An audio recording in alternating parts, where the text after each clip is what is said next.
Good evening, dear students. Welcome to the English Canvas. Today we are beginning a new series for Class 11 English NCERT book Hornbill. In this series, we will explore the beautiful world of English literature, which are full of emotions, memories, values, and life lessons. So sit back with your book and notebook because we are going to make learning interesting, easy, and enjoyable. And don't forget to like this video if you found this insightful, and share it with your classmates and friends, and subscribe to the channel for more line by line explanations, summaries, and notes of all Hornbill chapters and poems. So let's begin our journey into the world of words and wisdom. So in this book Hornbill, the first chapter is The Portrait of a Lady. So, in the first chapter, we have the story, The Portrait of a Lady, which is written by Kushwant Singh, as well as we have a poem, a photograph, which is written by Shirley Tolson. So, The Portrait of a Lady, it's a heart touching story, which is a beautiful portrayal of the bond between a grandson and his grandmother. Through Kushwant Singh's nostalgic narration, we see how his grandmother's simplicity, spirituality, and unconditional love shaped his childhood. So the story moves gently from his childhood memories to the inevitable truth of life, death, which shows how love, faith, and values live on even when people don't.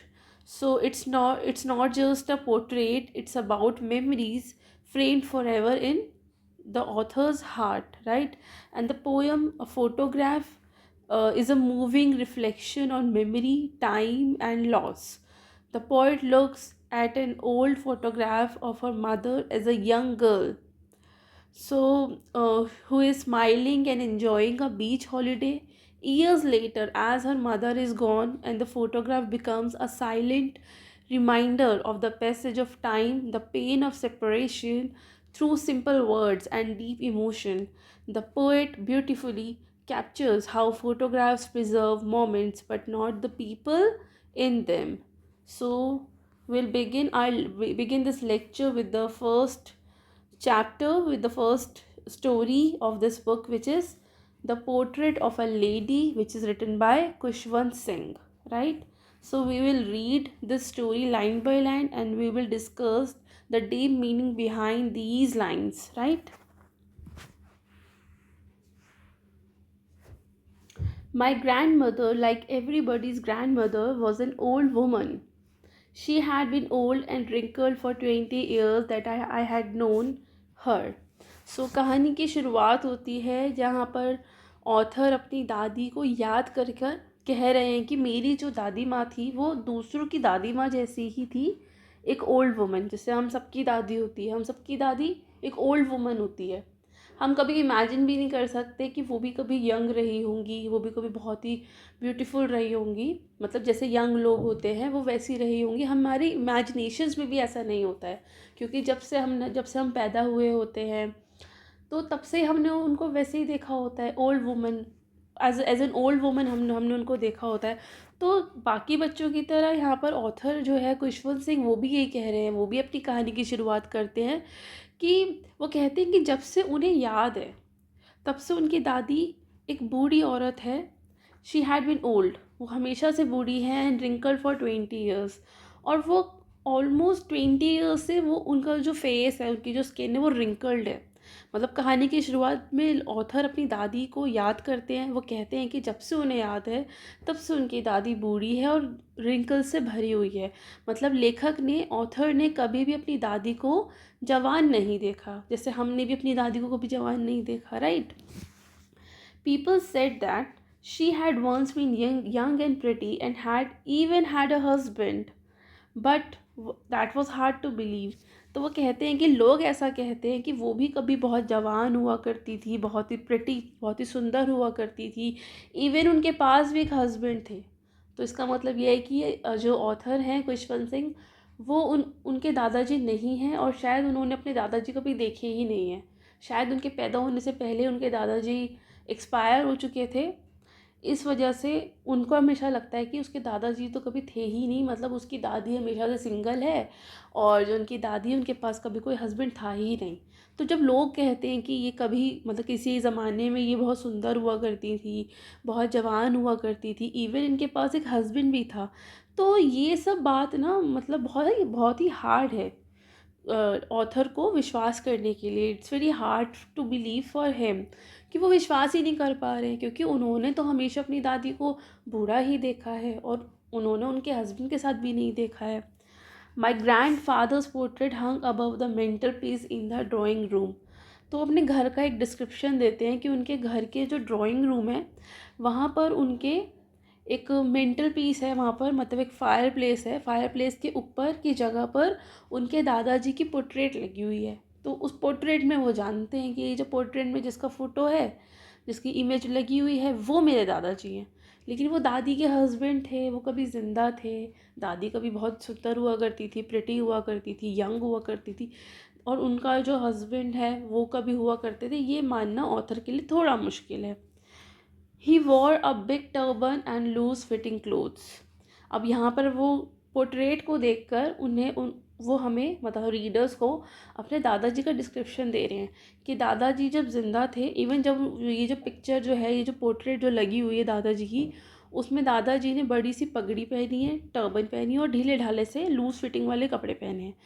और उस ज़माने में ये पगड़ी पहनना sir पे और loose कपड़े पहनना, धोती कुर्ता पहनना, ये एक ट्रेडिशनल इंडियन आउटफिट हुआ करता था। ये पहले के टाइम में, इवन आज भी जो बूढ़े लोग हैं वो ऐसे कपड़े पहनते हैं, वो सर पे पगड़ी पहनते हैं और अपनी बॉडी पर ढीले ढाले कपड़े पहनते हैं, कुर्ता पजामा या धोती कुर्ता, इस टाइप की चीज़ें।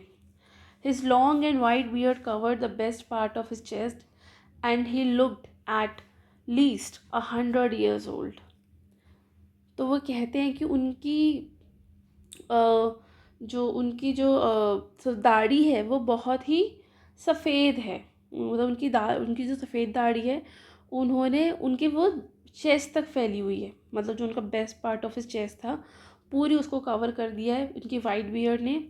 और उसी की वजह से वो बहुत कुछ 100 years old के लगते हैं, मतलब उनको देख के लगता है कि अ, मतलब ये बहुत बूढ़े होंगे, राइट।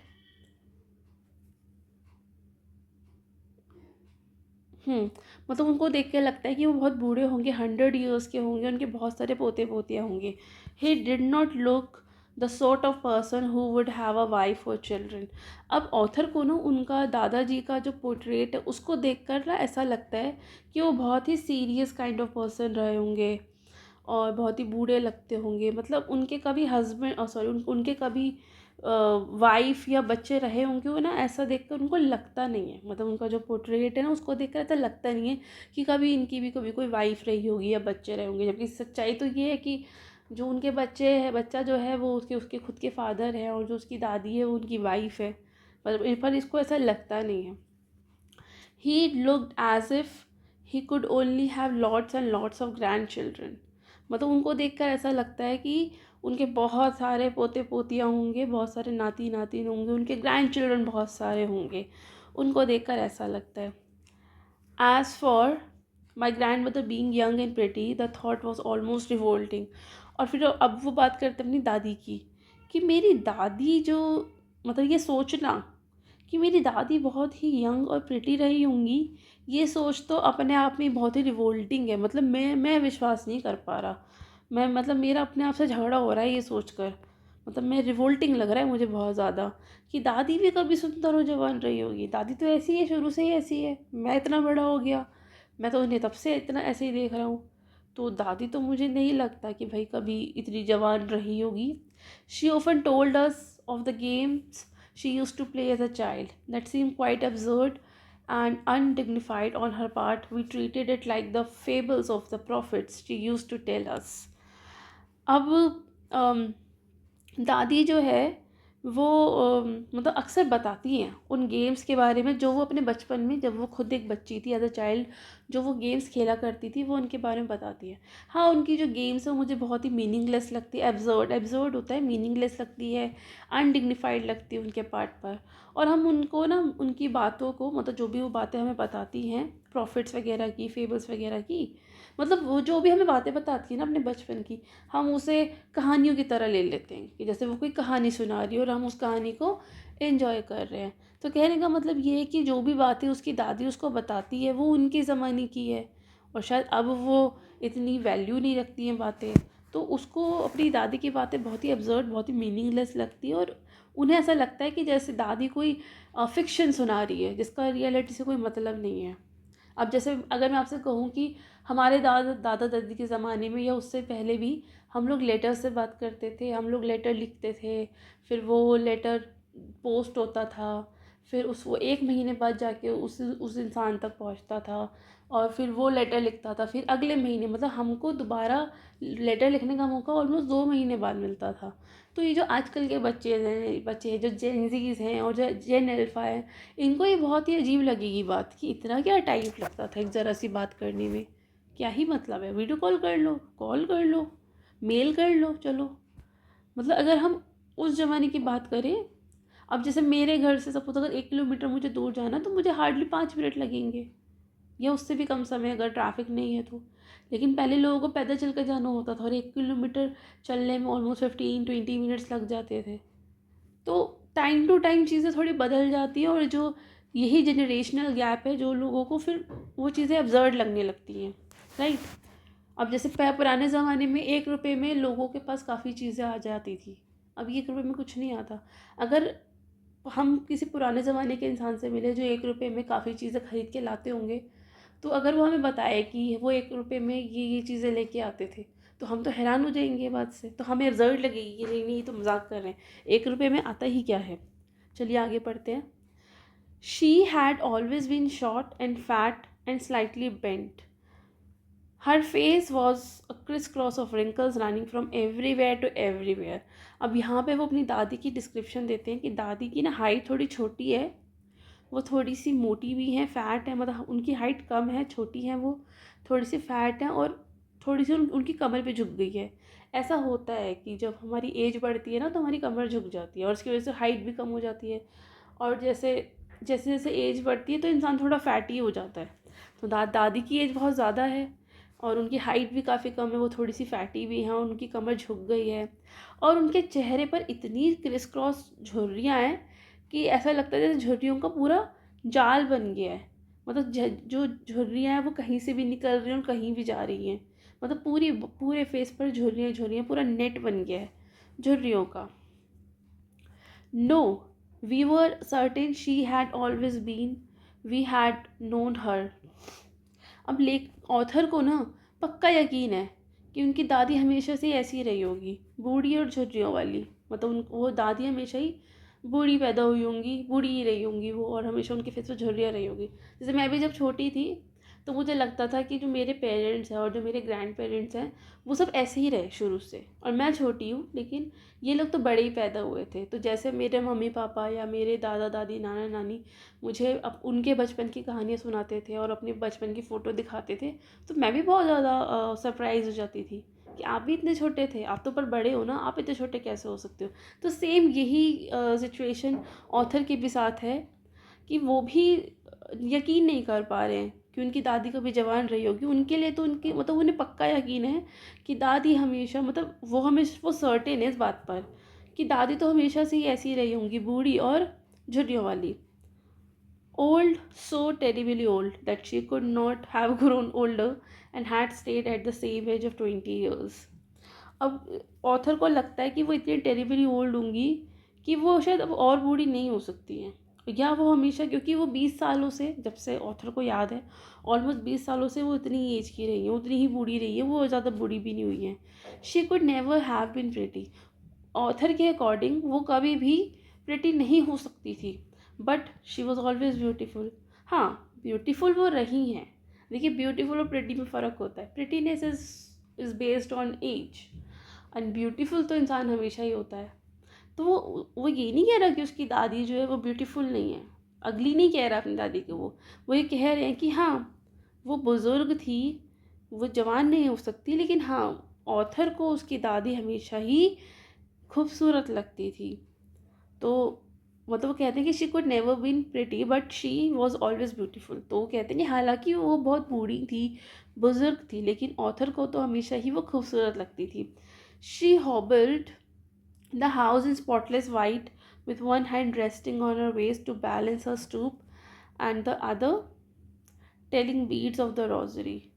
अब वो कहते हैं कि अभी दादी का थोड़ा रूटीन बता रही हैं कि दादी जो है हमेशा घर में ऐसे घूमती रहती थी, साफ़ सुथरे कपड़े पहनती थी, स्पॉटलेस वाइट कपड़े पहनती थी। मतलब दादी जो है पूरे घर में घूमती रहती थी और बहुत ही स्पॉटलेस कपड़े, बहुत ही साफ़ सुथरे एकदम वाइट कपड़े पहनती थी और घर धीरे धीरे घर में चलती रहती थी। और उनके एक हाथ में उनके मतलब वेस्ट में, मतलब उनके एक हाथ हमेशा वेस्ट में रहता था, मतलब कमर को पकड़े रहती थी। शायद पेन होता होगा उनकी कमर में, उनके वेस्ट में पेन होता होगा, तो हमेशा उनका एक हाथ उनके वेस्ट पर रेस्ट करता रहता था to balance her stoop and the other, मतलब पूरा स्टूप को बैलेंस करने के लिए एक एक हाथ उनकी कमर पर हमेशा रहता था और दूसरा हाथ में वो जो रोज़री होती है ना, मतलब माला जो होती है जिसमें बीड्स होते हैं, लोग माला जपते रहते हैं, तो वो कहते हैं कि वो हमेशा एक हाथ से माला जपती रहती थी। मतलब वो बिल्कुल सफ़ेद कपड़े पहन के, एकदम वाइट, एकदम स्टेनलेस कपड़े पहन के, स्पॉटलेस कपड़े पहन के वो पूरे घर में घूमती रहती थी। एक हाथ उनका उनकी कमर पे होता था और दूसरा हाथ में हमेशा वो माला जपती रहती थी। her silver locks were scattered untidily over her pale, puckered face and her lips constantly moved in inaudible prayer।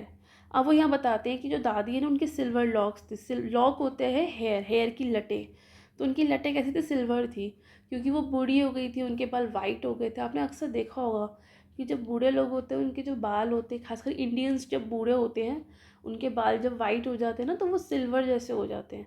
तो उनके बाल वाइट सिल्वर जैसे थे, चांदी जैसे बाल थे उनके, जो कि अनटाइडी वे में थोड़े से बिखरे रहते थे। मतलब उनके सफ़ेद बाल बिखरे रहते थे और उनके पेल और पकड़ फेस में, मतलब चेहरा जो झुर्रियों से भरा हुआ था, थोड़ा पीला पड़ा हुआ था, उस पर थोड़े फैले रहते थे। मतलब लेकिन उसमें भी थोड़ी सी शांति झलकती थी। उनके लिप्स हमेशा कुछ ना कुछ प्रार्थना, मतलब जो है वो कुछ ना कुछ बोलते रहते थे। मतलब उनके होंठ हमेशा कुछ ना कुछ प्रेयर के शब्दों को बुदबुदाते रहते थे, लेकिन वो आवाज़ हमेशा इनऑडिबल होती थी। मतलब वो मन ही मन में लिपसिंग के थ्रू कुछ ना कुछ वो भजन, कुछ मंत्र, मतलब कुछ ना कुछ वो बुदबुदाती रहती थी, कुछ ना कुछ प्रेयर वो हमेशा करती रहती थी और माला जपती रहती थी। ठीक है। Yet she was beautiful, she was like the winter landscape in the mountains and expanse of her pure white serenity, breathing peace and contentment। अब यहाँ पर ऑथर कहते हैं कि वो काफ़ी सुंदर थी। मतलब मतलब उनके फेस पे बहुत झुर्रियाँ थी, उनके बाल बिल्कुल वाइट थे, उनका फेस पे बहुत झुर्रियों का जाल बना हुआ था। उन्हें यकीन नहीं होता था कि वो कभी प्रिटी और यंग हुआ करती होंगी, लेकिन ऑथर को ना वो बहुत सुंदर लगती थी। Yet she was beautiful. दादी बहुत ही वाकई बहुत सुंदर थी। She was like the winter landscape in the mountains. जैसे वो अपनी, मतलब ऑथर को उनकी दादी इतनी ज़्यादा सुंदर लगती थी जैसे पहाड़ों पर बर्फ़ की चादर बिछी हो। और बर्फ़ की चादर जो बिछी होती है, विंटर लैंडस्केप जो होता है माउंटेन्स में, वो कैसा होता है, सफ़ेद, शांत और सुख से भरा हुआ। An expense of pure beauty serenity, इसका मतलब है, मतलब पूरी तरह से फैली हुई शांति, प्योर वाइट सेरेनिटी से भरी हुई होती है ना, जैसे विंटर लैंडस्केप, वो बिल्कुल उसी की तरह सफ़ेद, शांत और सुख से भरी हुई थी। मतलब दादी पहाड़ों पर बर्फ़ की चादर जैसी बिछी हुई शांत थी। ठीक है। My grand mother and I were good friends. अब ये बताते हैं ऑथर यहाँ पे कि उनकी दादी और वो बहुत ही अच्छे दोस्त थे।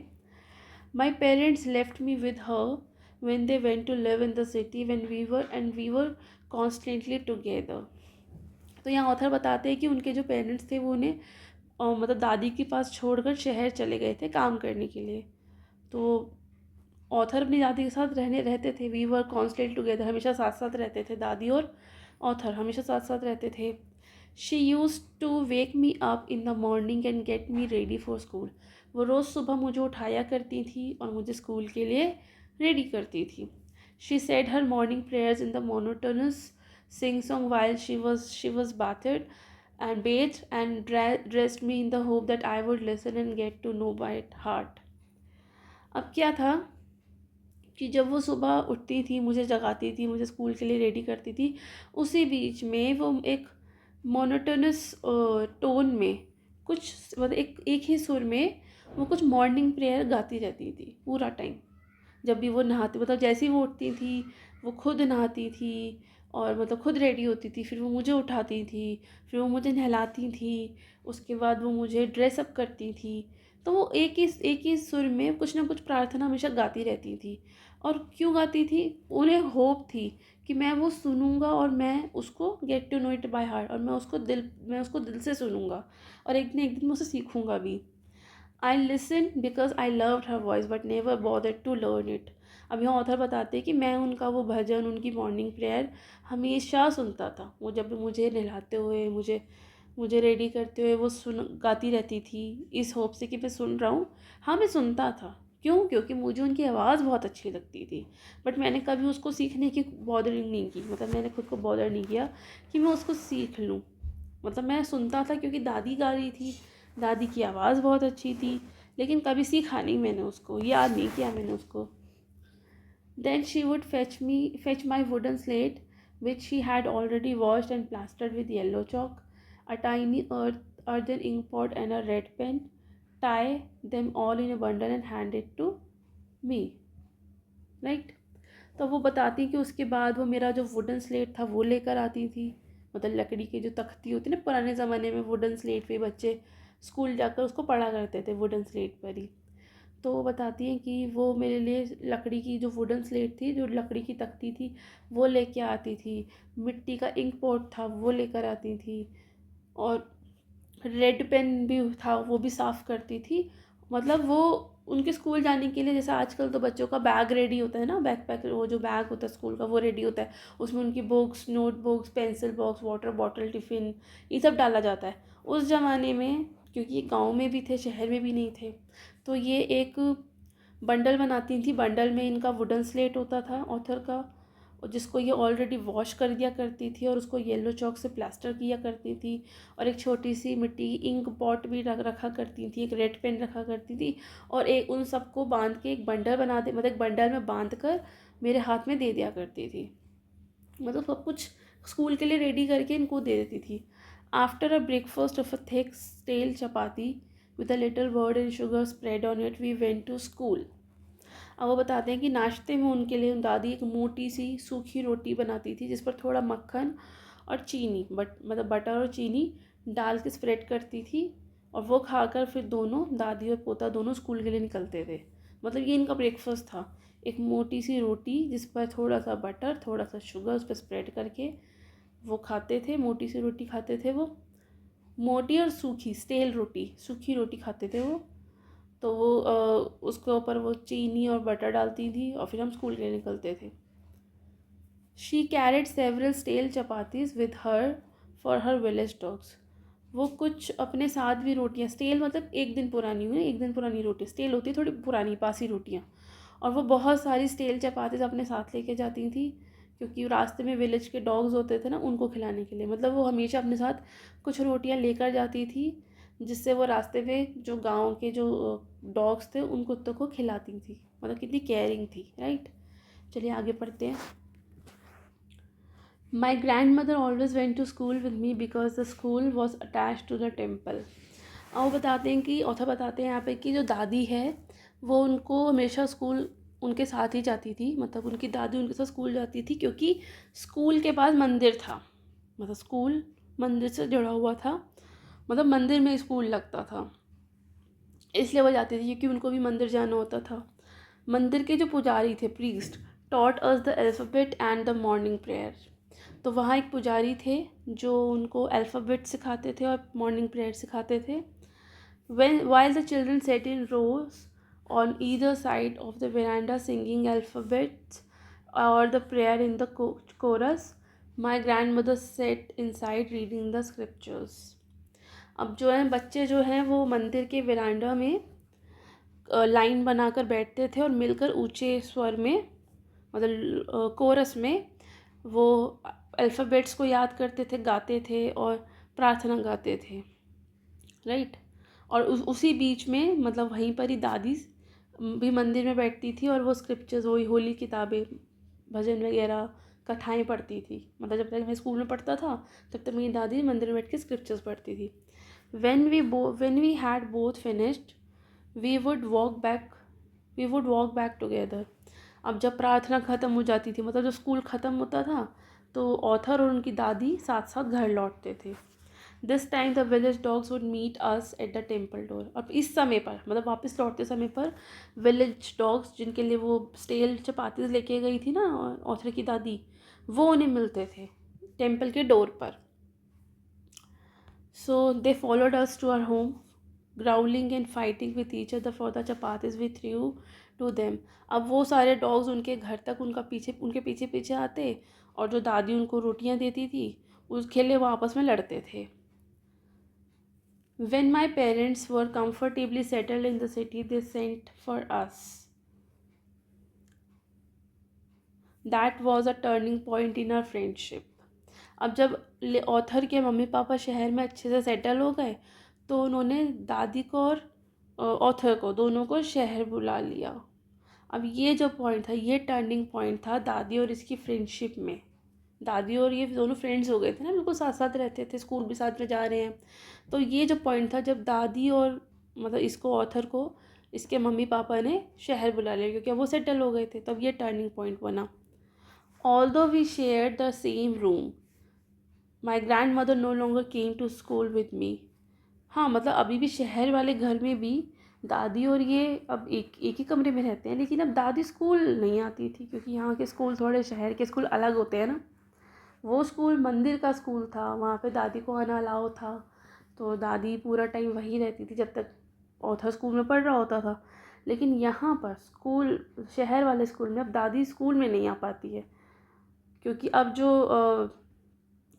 जो ऑथर है वो अभी एक इंग्लिश मीडियम स्कूल में पढ़ता है।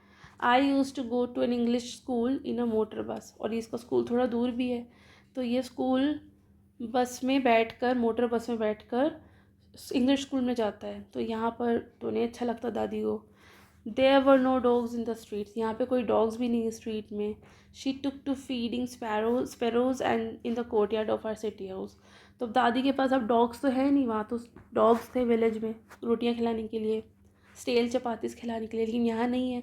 तो इन्होंने क्या शुरू कर दिया, कोर्ट यार्ड में, मतलब इनके घर के आंगन में, जिनका सिटी हाउस था उसके जो आंगन में, दादी ने स्पैरोज को फीड कराना शुरू कर दिया। मतलब दादी अपना समय घर के आंगन में स्पैरोज को, जो चिड़िया होती है, उसको दाना खिलाने में बिताने लगी। As the years rolled by we saw less of each other. अब जैसे जैसे समय बीत गया, वैसे वैसे दादी और ऑथर के बीच में दूरी बढ़ती रही।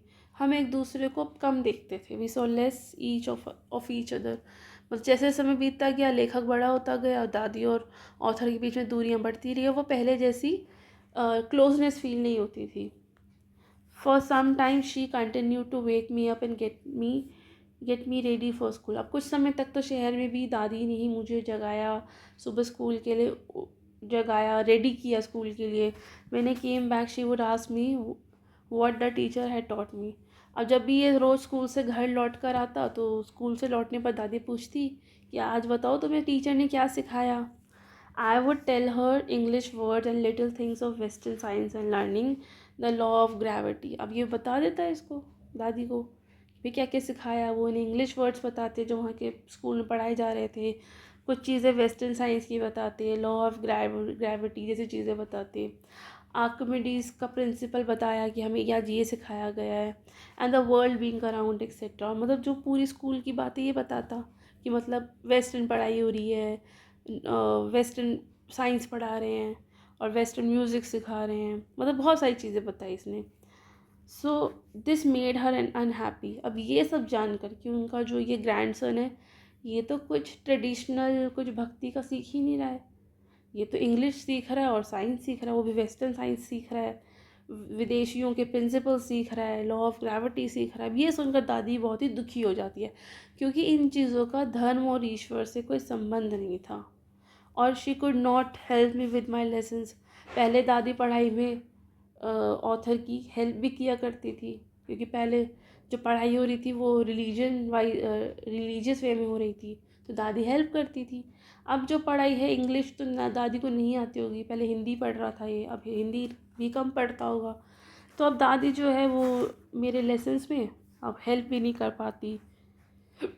She did not believe in things they taught at the English school, was distressed that there was no teaching about God and scriptures. वो बिलीव ही नहीं कर पाती थी इस बारे में कि ये इस इंग्लिश स्कूल जो है ये सिखा क्या रहे हैं। वो बहुत ही डिस्ट्रेस थी कि यहाँ पर कोई भगवान की बात नहीं सिखाई जा रही, कोई स्क्रिप्चर नहीं पढ़ाया जा रहा, कोई गीता रामायण कोई वेद पुराण नहीं पढ़ाया जा रहा। उन्हें बहुत दुख था कि स्कूल में अब भगवान से रिलेटेड प्रार्थना और धार्मिक जो स्क्रिप्चर्स है उनके बारे में तो कुछ सिखा ही नहीं रहे हैं। One day I announce that we were being given music lessons. अब एक दिन इसने बताया अपनी दादी को कि उनको म्यूज़िक सिखाया जाएगा, स्कूल में म्यूज़िक की भी क्लासेस होंगी। She was very disturbed. अब ये बात जान के दादी बहुत ही डिस्टर्ब हो गई, तो बहुत ही उदास हो गई। क्यों? To her music was lewd association, क्योंकि उनके हिसाब से जो म्यूज़िक है वो बहुत ही लो एसोसिएशन वाला है, अपवित्र है, नीच है, राइट? तो वो हो गई disturb. It was the monopoly of harlots and beggars, not meant for gentlefolk. उनके लिए म्यूज़िक जो है वो गाने बजाने वाले लोग और भिखारियों का काम है, बेगर्स का काम है। जेंटलफोक जो सभ्य लोग होते हैं उनके लिए म्यूज़िक का कोई मतलब नहीं है। उनके लिए तो यही मतलब है कि मतलब जो गाना गाते हैं वो मांगने वाले होते हैं, भिखारी होते हैं, गाने बजाने वाले लोग होते हैं। तो ये जेंटलफोक के लिए तो गाने का कोई मतलब ही नहीं है। But she said nothing, but her silence meant disapproval. उन्होंने कुछ कहा नहीं, लेकिन वो चुप हो गई, और उनकी जो चुप्पी थी, ये जो उनका साइलेंस था, उसका मतलब था कि वो डिसअप्रूव कर रही है इस चीज़ को। लेकिन अब उनकी सुनेगा कौन? शहर में तो यही सब होता है। She rarely talk to me after that. उसके बाद दादी ने मुझसे बहुत मतलब ऑथर से बहुत ही कम बात करनी बहुत ही कम कर दी, बहुत ही कम बात करती थी अब दादी। चलिए आगे पढ़ते हैं, क्योंकि उनको बुरा लग रहा था ना कि ये जो मेरा ग्रैंडसन है ये कोई भगवान की बात नहीं सीख रहा, कोई स्क्रिप्चर नहीं सीख रहा, कोई प्रार्थना कोई भजन नहीं सीख रहा, ये तो सब विदेशी चीज़ें सीख रहा है। When I went up to university, I was given a room of my own. The common link of friendship was snapped. My grandmother accepted her seclusion with resignation. अब जब ऑथर थोड़ा बड़ा हो गया और यूनिवर्सिटी गया पढ़ने, तब उनको उनका अपना खुद का कमरा मिल गया। मतलब वो दादी के साथ कमरा शेयर नहीं करेगा, और अब दादी और अकेली हो गई। और जो उन दोनों के पीछे कॉमन लिंक था उनकी फ्रेंडशिप का, ये सेम रूम, कॉमन रूम, वो भी स्नैप्ड हो गया। अब इस अकेलेपन को दादी ने एक्सेप्ट किया बहुत ही शांति से। My grand mother accepted her seclusion with resignation. मतलब उन्होंने हार मान ली कि ठीक है, अब ये नहीं सुन रहे मेरी, तो कोई बात नहीं, मैं नहीं बोलूँगी। मतलब उन्होंने रेजिग्नेशन के साथ इस चीज़ को एक्सेप्ट कर लिया कि मैं कुछ नहीं बोलूँगी अब। She rarely left her spinning wheel to talk to anyone. अब वो ज़्यादातर समय ना अपना स्पिनिंग व्हील पे ही टाइम बिताती थी। स्पिनिंग व्हील होता है जिसमें सूत बनाते हैं, जिसमें धागा बनाते हैं ना कॉटन से, वो होता है स्पिनिंग व्हील। अब वो ज़्यादातर टाइम उसी में बिताती थी। वो उसको बहुत ही कम छोड़ती थी स्पिनिंग व्हील को किसी और से बात करने के लिए। अब देखिए, या तो आप स्पिनिंग व्हील पर काम करेंगे या बात करेंगे, दोनों काम एक साथ नहीं हो सकते। तो अगर किसी से बात करनी है तो उनको स्पिनिंग व्हील छोड़ना पड़ेगा, लेकिन अब उसको वो कम ही छोड़ती हैं। मतलब वो अब लोगों से बहुत ही कम बात करती हैं। सारा समय वो चरखे पर सूत काटने में लगी रहती हैं। From sunrise to sunset she set by her wheel spinning and reciting prayer. अब सुबह जब सनराइज़ होता है तब से लेकर सनसेट के समय तक पूरा समय वो व्हील स्पिनिंग पर बैठी रहती हैं, स्पिन करती रहती हैं और अपनी प्रार्थना या अपने भजन रिसाइट करती रहती हैं। Only in the afternoon she relax for a while to feed sparrows. सिर्फ दोपहर के समय में वो थोड़ी देर आराम करती हैं और उसी समय वो चिड़ियों को खाना खिलाती हैं। While she sat in the veranda breaking the bread into little bits, hundreds of little birds collected around her, creating a veritable bedlam of chirping.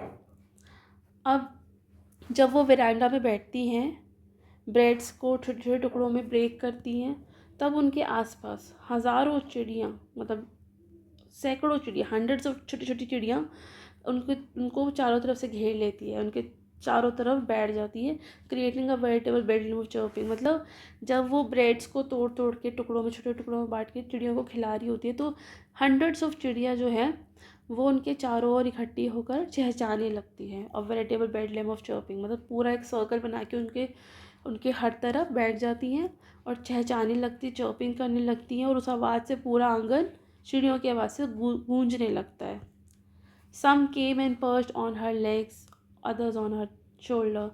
कुछ चिड़ियाँ आती हैं उनके लेग पर बैठ जाती, पर्च होता है, अपने पंजे टिकाकर बैठ जाती हैं वो, और कुछ उनके शोल्डर पर बैठ जाती हैं। मतलब चिड़िया उनसे बहुत प्यार करती है। कोई उनके कंधे पे बैठ रहा है, कोई उनके लेग पर बैठ रहा है, कोई उनके मतलब कहीं और बैठ रहा है, मतलब पूरे जहाँ पॉसिबल है वहाँ बैठ पा रहा है। और उनके आसपास इर्द गिर्द बैठ गए सारी चिड़ियाँ, मतलब बहुत सारी चिड़ियाँ, सब आवाज़ें कर रही हैं, चहचहा रही हैं। तो पूरा जो आंगन है, पूरा वेरांडा जो है वो चहचहा रहा है, मतलब चहचहाने की आवाज़ से गूंज उठता है। और कुछ तो मैंने बताया ना उनकी लेग्स पे बैठ जाती है, कुछ उनके शोल्डर पे बैठ जाती हैं। Some even sat on her head, कुछ उनके सर पे बैठ जाती हैं। She smile but never shooed them away. तो जब चिड़िया उनके सर पर, उनके कंधों पर बैठती है, उनकी लेग्स पे बैठती है, तो वो भी दादी उन्हें कभी भगाती नहीं है, वो उन सबको अपना मानती हैं, क्योंकि तो दादी कभी उन्हें भगाती नहीं है। I used to be the happiest half hour of the day for her. तो कहते हैं कि मैं मतलब ऑथर जो है, I used to be the happiest half hour of the day of her, मतलब मैं भी उस समय दादी के पास जाके बैठता हूँ जब वो चिड़ियों को खाना खिला रही होती हैं। तो ये हैप्पीस्ट हाफ आवर होता है जब मैं दादी के साथ जाकर बैठता हूँ। अब आगे पढ़ते हैं। When I decided to go abroad for further studies, I was sure my grandmother would be upset. I would be away for 5 years, and at her age one could never tell. अब वो बताते हैं कि जब author ने abroad जाने की बात कही कि वो आगे पढ़ाई के लिए कहाँ जाएंगे, एब्रॉड जाएंगे, राइट। तो उन्होंने बात बोली कि भाई मुझे पढ़ाई करने के लिए, फर्दर स्टडीज़ के लिए जाना है अब्रॉड। तो मैं श्योर था कि मेरी इस डिसीजन से दादी उदास हो जाएंगी, पक्का उदास हो जाएंगी, और होता भी यही है। But my grand mother could, और वो हुई भी उदास, ऐसी बात नहीं है कि वो नहीं हुई, वो हुई उदास। तो मतलब जब ऑथर ने कहा कि विदेश पढ़ने जाना है, तो उन्हें लगा कि दादी उदास होगी। But my mother could not but my mother could, she was not even sentimental, लेकिन वो चुप रही, वो इतनी उदास नहीं हुई। और मतलब वो यहाँ पर जो है ना, मतलब जैसा ऑथर ने सोचा था कि दादी जो भी रिएक्ट करेंगी वो कुछ इसके मतलब ऑपोजिट होगा, लेकिन हुआ उल्टा। आश्चर्य की बात ये थी कि दादी ने कोई शिकायत नहीं की, कोई जो दुख नहीं जताया, वो बस चुप रही, वो शांत रही। मतलब इस बात से कि ये विदेश जा रहा है ऑथर, मतलब पोता जो विदेश जा रहा है, इस बात पे लगा था कि दादी गुस्सा हो जाएगी या उदास हो जाएगी, लेकिन दादी उदास नहीं हुई। दादी ने इवन कोई सेंटीमेंट दिखाया भी नहीं, ना खुश हुई ना उदास हुई, न्यूट्रल हो गई, मतलब शांत हो गई। She came to leave me at the railway station but did not talk or show any emotion.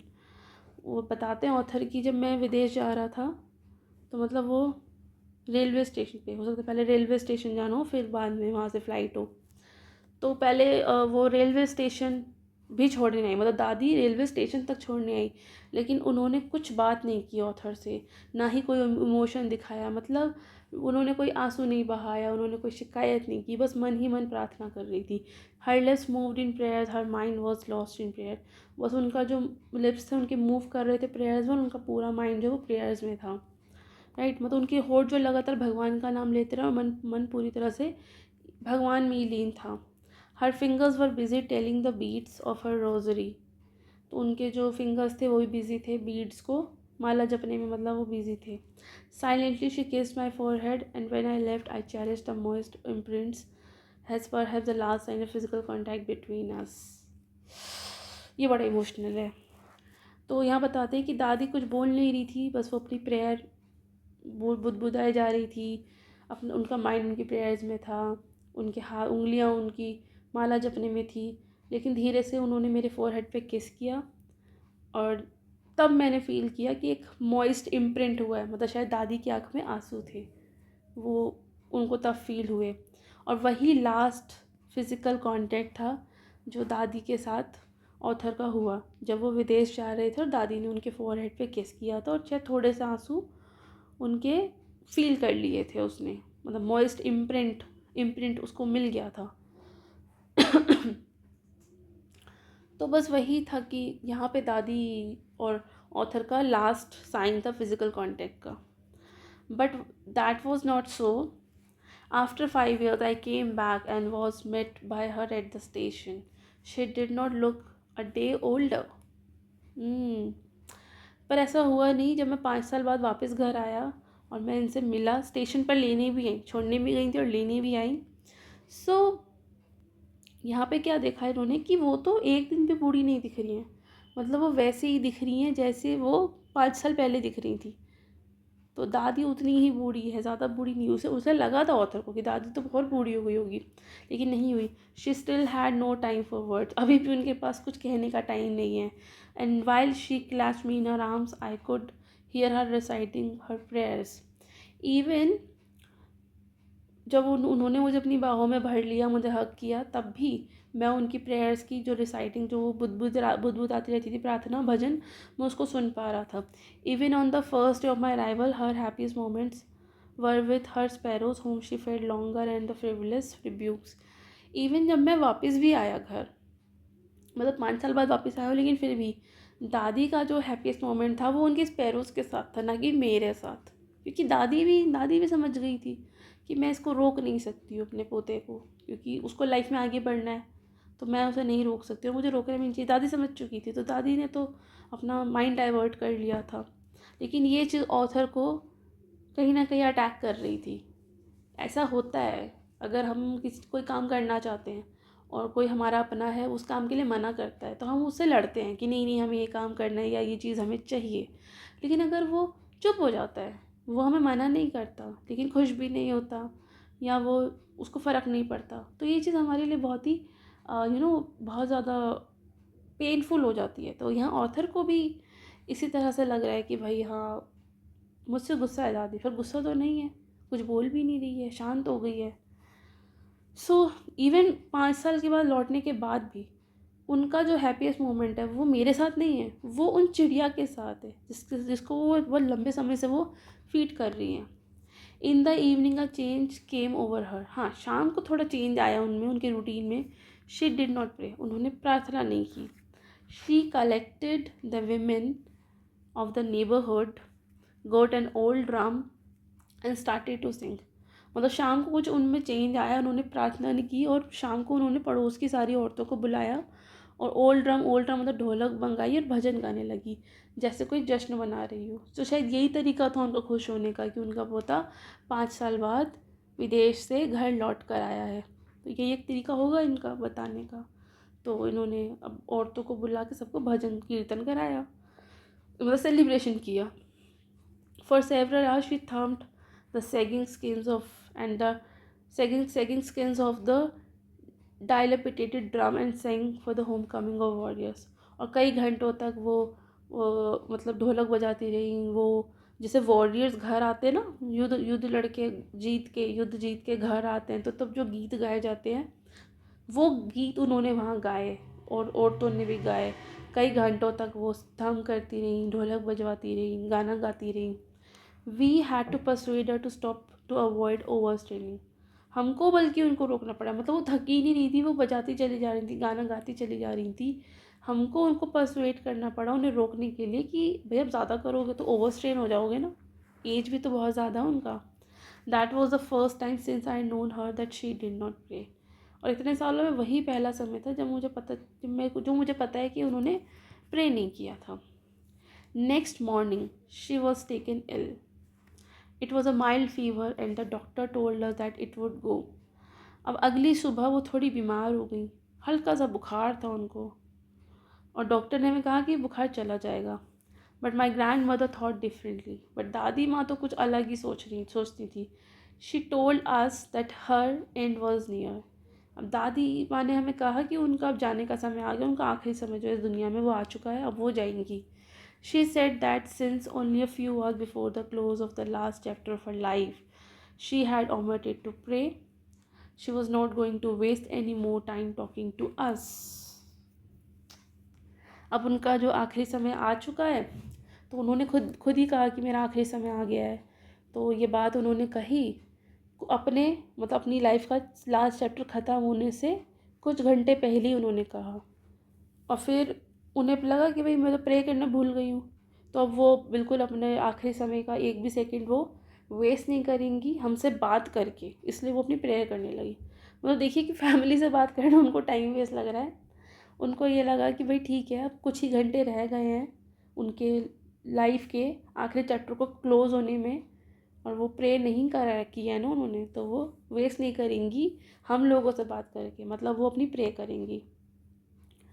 We protested, हमने प्रोटेस्ट किया, मतलब हमने उनको प्रोटेस्ट किया कि भाई आप ऐसा मत करो, आप बीमार हो, आपको फीवर हो रहा है, आप प्रार्थना मत करो, बाद में कर लेना, क्योंकि वो ऐसा कह रही नहीं उनका आखिरी समय आ गया. हम थोड़ी ये मान लेंगे बात कि उनका आखिरी समय आ गया है. हमने प्रोटेस्ट किया कि आप नहीं करोगे, आप आराम करो. But she ignored our protest, but वो नहीं मानी, उन्होंने हमारी बात को इग्नोर कर दिया. She lay peacefully in bed praying and telling her beads. अब वो बिस्तर पे लेटी रहीं और माला के जो मन के होते हैं ना उनकी गिनती और भगवान का नाम लेती है, मतलब वो माला फेरती रहीं. Even before we could suspect, her lips stopped moving and the rosary fell from her lifeless fingers. अब मतलब वो कर रही थी वो माला जप रही थी, लेकिन अचानक से उनके लिप्स रुक गए और माला उनके हाथ से, उनकी लाइफलेस फिंगर से गिर गई. मतलब हम कुछ सस्पेक्ट करते हैं, हमें कुछ शक होता कि ये क्यों ऐसा कर रही हैं, मतलब ऐसा क्यों बोल रही हैं कि आखिरी समय आ गया है, या ये मैं प्रार्थना करूँगी, मैं मेरे पास अभी बात करने का टाइम नहीं है, या जो भी कुछ है. मतलब वही ये सब कर रही थी, तो हमें कुछ सस्पेक्शन होती, हमें कोई शक होता, हम कुछ सस्पेक्ट करते इससे पहले ही उनके लिप्स मूव करना बंद कर गए और उनकी लाइफलेस फिंगर्स हो गई ना उनकी, उससे वो माला गिर गई. Right. Peaceful pallor spread on her face, we knew that she was dead. एक बहुत ही शांति उनके फेस पर आ गई और हमें पता था कि अब वो नहीं रही हैं. आगे बढ़ते हैं. We lifted her off the bed, हमने उनको उनके बेड से उठाया. As it's customary laid her on the ground and covered with a red shroud. अब जैसे कस्टम है कि भाई जब किसी की मौत हो जाती है तो फिर उसको रेडी किया जाता है ना. सो यहाँ पे ऑथर बताते हैं कि जब दादी की डेथ हो गई तो हमने उनको बिस्तर से उठाकर ज़मीन पर लेटा दिया, जैसे कि कस्टम है हिंदू धर्म में किया जाता है, परंपरा में किया जाता है. फिर उनको हमने ग्राउंड पर उनको लेटाया और उनको ये जो रेड श्राउड से इन्हें ढका गया है और लाल कपड़े से, ये एक ट्रेडिशन है. So this show respect and ritual purity after death. Right. After few hours of morning we left her alone to make arrangements for her funeral. अब कुछ घंटे तक फैमिली ने शोक मनाया, मौन किया, फिर उन्हें अकेला छोड़कर अंतिम संस्कार की तैयारी करने लगे. यहाँ ये जो मॉर्निंग शब्द है इसका मतलब होता है शोक करना, दुख करना किसी के मर जाने पर या कोई और बुरी बात होने में. In the evening we went to her room with a crude stretcher to take her to be cremated. अब शाम को हम एक साधारण सी एक स्ट्रेचर लेकर आए, जिससे कि उनका मतलब लेकर कमरे में गए ताकि उनका क्रीमेशन के लिए लेके जाया जा सके. The sun was setting and had lit her room and veranda was with a blaze of golden light. अब सूरज डूब रहा था और सूरज की जो सुनहरी किरणें थी वो दादी के कमरे और जो वरांडा था उसमें फैल गई थी, और पूरा एनवायरनमेंट बहुत ही डिवाइन लग रहा था और एकदम शांति से भरा हुआ था. So it symbolize the peaceful end of a pure life. Right. We stopped halfway in the courtyard all over the veranda and her room, right up to where she lay dead and stiff wrapped in the red shroud, thousands of sparrows scattered on the floor. अब जब veranda और कमरे में हर जगह, यहाँ तक कि दादी का जहाँ पर बॉडी रखी गई थी वहाँ पर भी हर जगह थाउजेंड्स ऑफ स्पैरोज बैठी हुई थी. मतलब पूरे घर के वेरांडा में, उनके रूम में, सब जगह. और जहाँ दादी की डेड बॉडी रखी गई थी उस मतलब पूरे घर में चिड़िया ही चिड़िया थी. मतलब ये एक बहुत ही इमोशनल सीन था, जैसे चिड़िया भी शोक मना रही हो, क्योंकि बर्ड्स को भी तो पता चल गया था ना कि जो रोज़ जो लेडी उनको रोज़ फीड कराती थी अब वो नहीं रही। तो उनके पूरे वेरांडा में, उनके दादी के कमरे में, दादी की डेड बॉडी जहाँ थी, मतलब पूरे घर में हज़ारों चिड़िया एक साथ बैठी थी। और सब लोग, इतनी सारी चिड़िया थी लेकिन शोर नहीं था। ऑल्दो पहले चिड़िया सिर्फ वेरांडा में होती थी और चहचहाती रहती थी, पूरे घर में चिड़िया का शोर हो जाता था, लेकिन इतनी थाउजेंड्स ऑफ स्पैरो किसी के घर में बैठी है बट स्टिल एक सिंगल चर्पिंग की आवाज़ नहीं है। मतलब पूरी तरह से चिड़िया जो है वो मौन कर रही हैं, जैसे वो भी शोक कर रही हैं। We felt sorry for the birds and my mother fetch some breads for them. अब हमें भी बड़ा बुरा लगा उन बर्ड्स के लिए, हमने भी सॉरी फील किया और मेरी मदर ने उनको कुछ ब्रेड्स दिए खाने के लिए। She broke in she broke it into little crumbs. छोटे छोटे टुकड़ों में ब्रेड्स को काटा। The way my grandmother use to and threw it to them. जैसे मेरी दादी उनको खिलाया करती थी, वैसे ही मेरी मम्मी ने भी मतलब रोटियों का टुकड़ा करके, मतलब टुकड़े करके उन्हें दिया, खाने के लिए दिया। But the sparrow took no notice of the bread. But sparrows ने ब्रेड को, रोटी को नहीं खाया। When we carried my grandmother's corpse off, they flew away quietly. और जैसे ही अ, मतलब दादी की मरने के शोक में चिड़ियाओं ने रोटी की तरफ ध्यान नहीं दिया, उन्होंने कुछ नहीं खाया। So this show the grief, even the birds mourn silently, right. लेकिन जब मेरी दादी की डेड बॉडी को लेके जाने लगे तो दे फ्लू अवे क्वाइटली। मतलब दादी के शरीर को जब अंतिम संस्कार के लिए ले जाया गया तो सारी चिड़िया धीरे धीरे उड़ गई, चुपचाप उड़ गई बिना कोई आवाज़ किए। Next morning the sweeper swept the bread crumbs into the dustbin. अगली सुबह एक स्वीपर आया और उसने रोटी के टुकड़े को झाड़ू से साफ करके कूड़ेदान में डाल दिया, क्योंकि किसी एक सिंगल चिड़िया ने भी उसको खाया नहीं था। So this is a symbolic ending. It shows the purity, peace and silent morning of nature for a divine soul. तो यहाँ ये कहानी ख़त्म हो जाती है। So in this story Kushwant Singh beautifully portrays his grandmother as a symbol of spiritual purity, simplicity, and selfless love. Her silent devotion, her connection with nature, and the way even birds mourned her death all show that a truly kind and pious soul leaves peace behind, right? So the story, it's not just about a lady's portrait, it's about timeless love, faith and the beauty of simplicity, right? चलिए अब हम पढ़ते हैं poem, जो कि इसी unit का part है। Yes.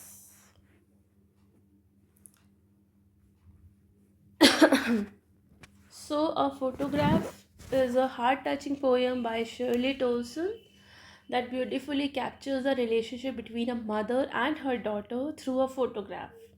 The poem reflects how memories can bring both smiles and sorrow, and how time changes everything. People grow, moments fade, but the photographs stay forever. So it's all about, in simple words, I can say that it's all about the poet remembering her mother, who is now no more, but whose childhood picture keeps her memory alive. Right? चलिए पढ़ते हैं। The cardboard shows me how it was when the two girl cousins went bedding, each one holding one of my mother's hands, and she, the big girl, some 12 years or so. So the four beginning lines. Um, the cardboard. This cardboard here means a photograph. जो cardboard बोला गया है ना, यहाँ पर ही photograph को बोला गया है। In old days photos were mounted on thick paper. पहले के टाइम में क्या होता था, जो पिक्चर्स होती थी, आजकल तो खैर प्रिंट होता ही नहीं है, लेकिन थोड़े पुराने टाइम में क्या होता था, पिक्चर्स को एक पेपर पर, एक स्पेसिफिक पेपर होता था फोटोग्राफ्स के लिए, उसमें प्रिंट किया जाता था। लेकिन उससे भी पुराने समय में पिक्चर्स को, फोटोग्राफ्स को एक थिक पेपर पर प्रिंट किया जाता था, माउंटेड किया जाता था। तो पुराने ज़माने में फ़ोटोज़ को कार्डबोर्ड कहा जाता था, क्योंकि वो that they were mounted on a thick paper. So cardboard means photograph. So the poet looks at an old photograph where her mother is about 12 years. तो poetess जो है उनकी जो मदर है वो उनका फ़ोटो है, और उनके दोनों साइड पर उनकी दो कज़न्स है, और दोनों कज़न ने उनका हाथ पकड़ा हुआ है। ठीक है, बीच में उनकी मदर है, बड़ी वाली लड़की जो है फ़ोटो में वो उनकी मदर है, और जो उनकी मदर है उनकी एज कुछ 12 साल है, and she is standing with her two cousins at the beach, all holding hands. So they were paddling. Paddling का मतलब है walking playfully in the shallow water. So the poet imagines how joyfully that moment must have been, right? चलिए आगे पढ़ते हैं. All three stood still to smile through their hair at the uncle with the camera, a sweet face. So जो ये लड़कियां हैं तीनों, मतलब mother, poets mother and her cousins, the girls stood still. ऐसे ही होता है ना, जब हम पिक्चर क्लिक करना होता है तो हम एकदम स्टिल खड़े हो जाते हैं और स्माइल करते हैं कैमरा की तरफ. तो ये भी तीनों लड़कियां खड़ी हो गई हैं स्टिल, और कैमरा की तरफ स्माइल करके देख रही हैं कैमरा पर. और कैमरा मैन कौन है, किसके हाथ में कैमरा है? उनके अंकल के हाथ में. उनके अंकल के पास कैमरा है, वो उनकी फ़ोटो क्लिक कर रहे हैं. तो the girls stood still smiling at the camera while their wet hair covered their face. और इतने में ही क्या होता है कि उनके जो भीगे हुए बाल है, क्योंकि वो बीच पर हैं तो उनके बाल भीगे हुए हैं और वो उनके फेस को कवर कर रहे हैं. अंकल जो हैं, जो कि who click the picture, capture that happy innocent moment for ever. So this line shows a simple pure Joy of childhood which is care free and natural. अब जो फेस जो कवर हुआ है वो कैसा है? A sweet face, my mother's, that was before I was born, and the sea, which appears to have changed less, washed their terribly transient feet. A poet जो है वो लविंगली अपनी मदर को कहता है, अपनी मदर के यंग फेस को यंग सॉरी स्वीट कहता है वो. मतलब यहाँ पे बोला ना उसने, अ स्वीट फेस. अपनी मदर के फेस को बहुत ही प्यार से उसने स्वीट फेस बोला, क्योंकि उसकी मदर का वो यंग फेस है. वो तब की फ़ोटो है जब वो ऑथर पैदा भी नहीं हुआ था, मतलब हुई थी, sorry. So the photo was taken the long before she was born, क्योंकि उसकी खुद की मदर 12 साल की बच्ची है. So the poet observe that the sea has not change much. अब जो सी की बात कर रहे हैं, क्योंकि पिक्चर में पीछे सी भी दिख रहा है, तो वो कह रहे हैं कि सी तो बिल्कुल चेंज नहीं हुआ, सी तो पहले भी ऐसा ही था, अभी भी ऐसा ही है. बट उसकी जो मदर है और उनकी जो दो कज़न्स हैं वो बिल्कुल कम्प्लीटली चेंज हो गई है टाइम के साथ. Was that terribly transit feet. मतलब यहाँ इन लाइन्स पे बोला गया है कि उनकी माँ का फेस कितना प्यारा लग रहा है, वो तब की फ़ोटो है जब वो पैदा भी नहीं हुई थी. फिर वो सी की तरफ देखती हैं, वो कहती है कि सी तो बिल्कुल नहीं बदला, सी तो आज भी ऐसा ही है, अभी भी ऐसा ही है सी तो. लेकिन उनकी मदर और उनकी मदर की दोनों कज़न्स, वो दोनों ही काफ़ी बदल गई हैं टाइम के साथ. तो ये जो फ्रेज़ है ना, टेरिबली ट्रांजिएंट फीट, इसका मतलब है there lives were temporary, passing the time while the nature the sea remains constant. मतलब हम इंसान जो हमारी जो ज़िंदगी है वो तो टेम्परेरी है, वो टाइम के साथ बीत जाती है. एक समय आता है हम मर भी जाते हैं. हम जब पैदा होते हैं हम इन्फेंट होते हैं, फिर हम बच्चे बनते हैं, चाइल्डहुड में आते हैं, फिर हम टीन एज में आते हैं, फिर हम यंग एज में आते हैं, मतलब फिर हम एडल्टहुड में आते हैं. ऐसे करके हमारी एज टाइम पास हो जाता है और एक दिन हम मर जाते हैं. लेकिन सी तो वैसे का वैसा ही रहता है. So this is a beautiful contrast between the permanence of nature and the transience of human life.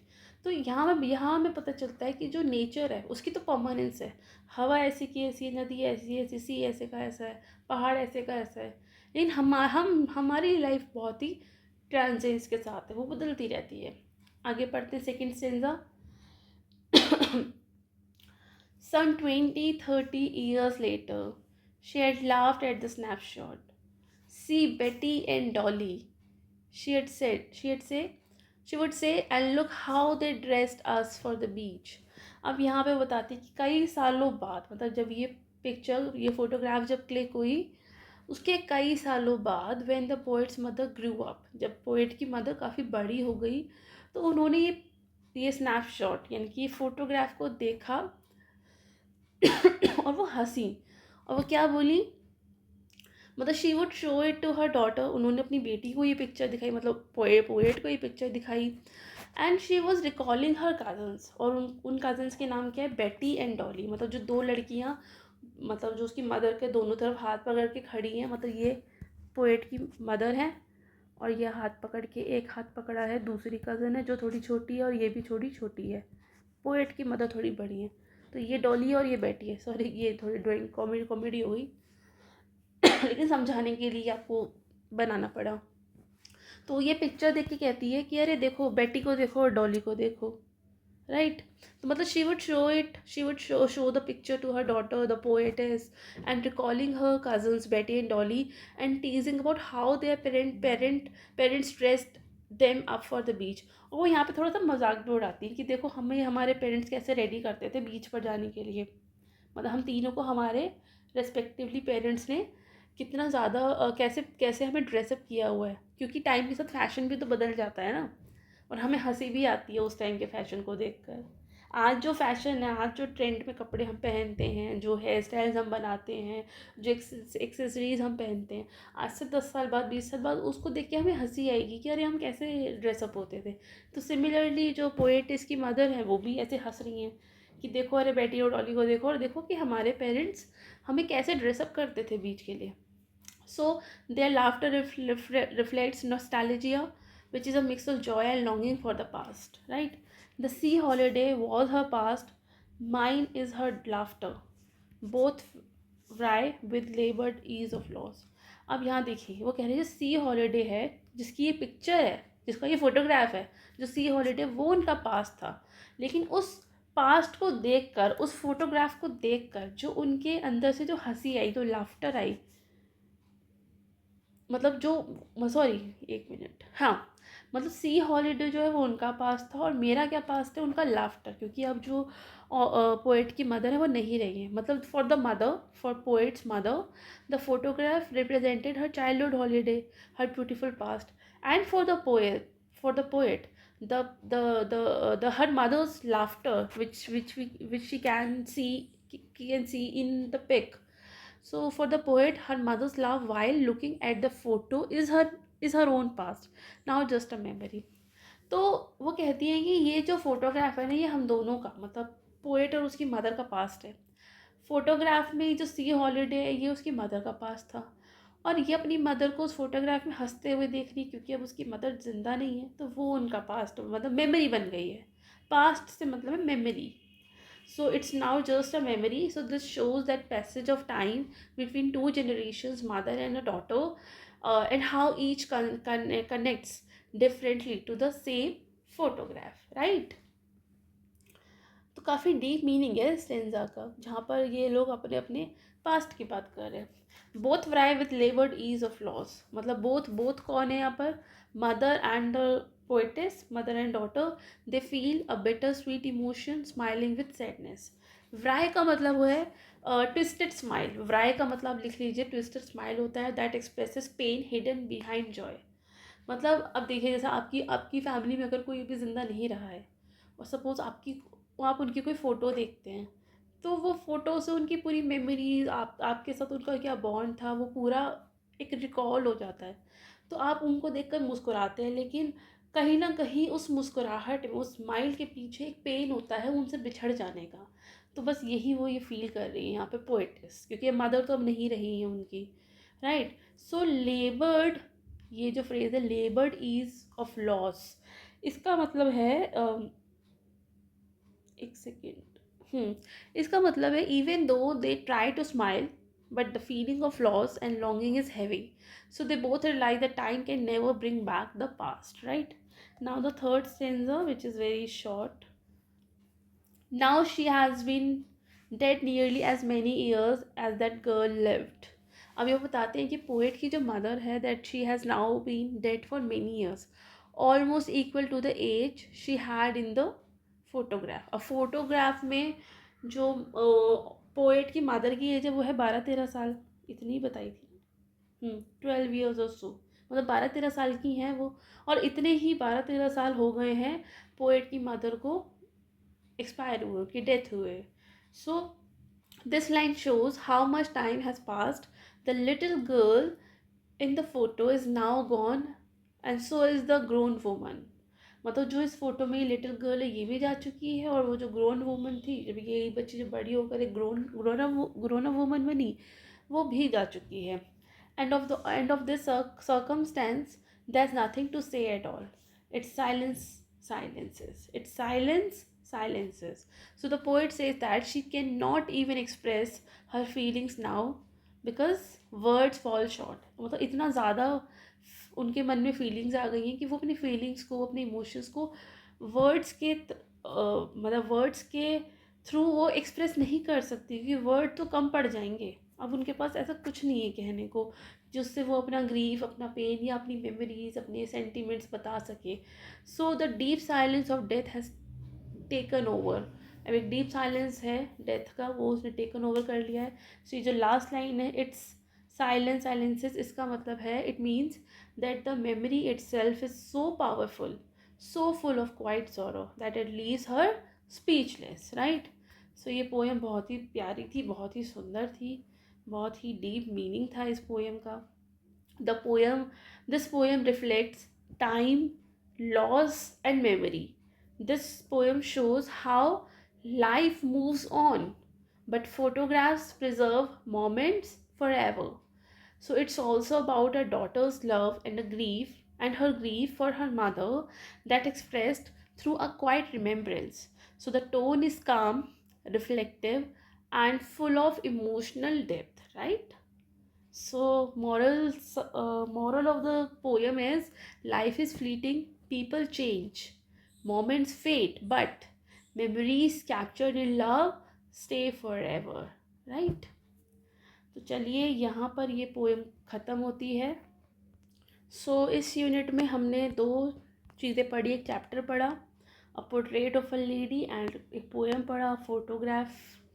तो दोनों ही कहानी और जो ये पोएम थी, दोनों में ही हमें मेमोरीज़ के मतलब मेमोरीज़ के बारे में बताया, ऑथर की और पोएट की। पहली जो स्टोरी थी the portrait of a lady, इसमें खुशवंत सिंह ने अपने बचपन की यादें अपनी दादी माँ के साथ वो हमसे शेयर की। बाद में हमने जो पोएम पढ़ा फोटोग्राफ, इसमें भी the poets reminds us that the life is temporary but the memories are timeless, right? So इसी के साथ हम ये क्लास ख़त्म करते हैं। The chapter and the poem beautifully teach us that death ends a life but not a relationship. Love, memories, and emotions remain alive silently forever. So, if you enjoyed this explanation and learned something valuable today, then don't forget to like this video, share it with your friends and classmates, and subscribe to the channel to stay connected for more such meaningful English lessons. Thank you for watching. Stay kind, stay curious, and keep learning with love. Thank you.